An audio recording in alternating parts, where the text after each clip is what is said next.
Chapter 9, The Time of My Life. Mrs. took me into the hall. She wiped my face with a tissue, and we talked about my graduation gown. Mrs. and I said I would look darling in that dotty thing, 'cause purple is her favorite color. Plus grape juice is her favorite kind of drink. That's not helping matters, Mrs. I kept on crying, 'cause I didn't actually buy it, that's why.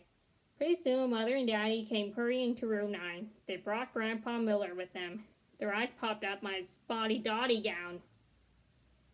I'm sorry. Please don't yell at me, I said, 'cause I'm already crying, see? Plus wearing this dumb clown gown will be punishment enough. Mother and Daddy didn't yell. They said we would talk about this problem later. After that, Mother helps me put on my cap and gown, and she hugged me very nice. Then Daddy grinned. He said I looked cute in dots. She does look cute, said Grandpa Miller. And not only that, but when she goes on stage, she'll be easy to spot, he winked at me. Ha ha. I didn't giggle, 'cause that man is a silly joker, that's why. Finally, Mrs. patted me.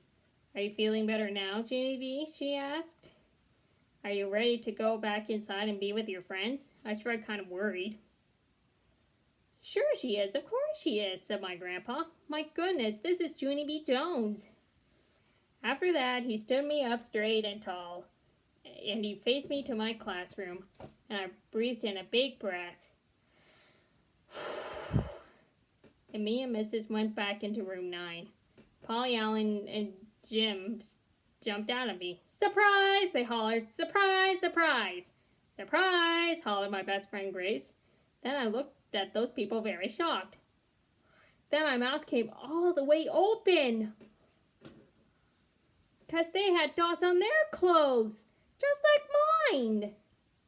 That Grace skipped all around. It was Jim's idea, Junie B, she said. Jim said that if all of us have spots too, then you will feel better. And so Polly Allen Puffer found the colored markers, and we colored our caps and gowns just like yours. Grace looked at Mrs. C.S. teacher, aren't we beautiful? I colored red spots, and Jim colored blue spots, and Polly Allen Puffer colored green spots, she said. Just then William raised his hand. And I'm coloring orange spots, he said, kind of soft. I'm coloring lavender spots, said Charlotte. And I'm coloring pink spots, said my bestest friend Lucille, 'cause pink brings out the natural blush on my cheeks.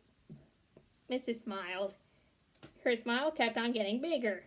Well, Junie B, she said finally, what do you think of all of this, My face beamed very joyful.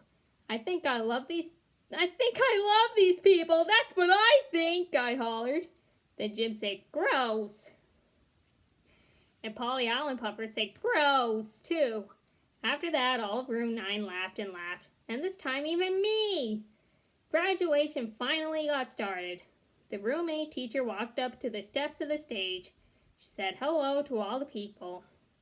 Then Mrs. walked up the steps of the stage, too. She was still smiling. Family and friends, I've been a teacher for a very long time, she said. In all my years of teaching, these are some of the most colorful graduates I've ever seen. Mrs. held out her arms. Ladies and gentlemen, we're proud to present the graduates of room 8 and room 9. Just then the music started, and all the children walked into the auditorium. The audience chuckled at us very happy. Room 9 chuckled back at them. After that, all of us sat in special chairs, and both of the teachers talked and talked some more. And finally it happened. Mrs. started calling out names, and one by one we walked up on the stage and we got our diplomas. And good news, Polly Allen Puffer did not bow real silly, and Lenny did not step on anyone's heels, and Shy William did not run away. It was the time of our life, I tell you. I felt 1,000,000,000 feet tall up there. When Mrs. gave me my diploma, she shook my hand real nice. I'm going to miss you, Junie B. Jones, she said. You're truly one of a kind. Thank you, Mrs., I said. You are truly one of a kind, too. After that, my grandpa Frank Miller did a loud whistle, and Mother and Daddy clapped very loud. And here's the happiest news of all. When graduation was over, room 9 did not even have to say goodbye to each other, because all of us were coming back to this same school for first grade. So we can play at recess, like Mother said. And guess what? I can't wait to see these guys again, because we will be friends forever and ever, and always, and I mean it. And that's the end of Junie B. Jones is a Graduation Girl.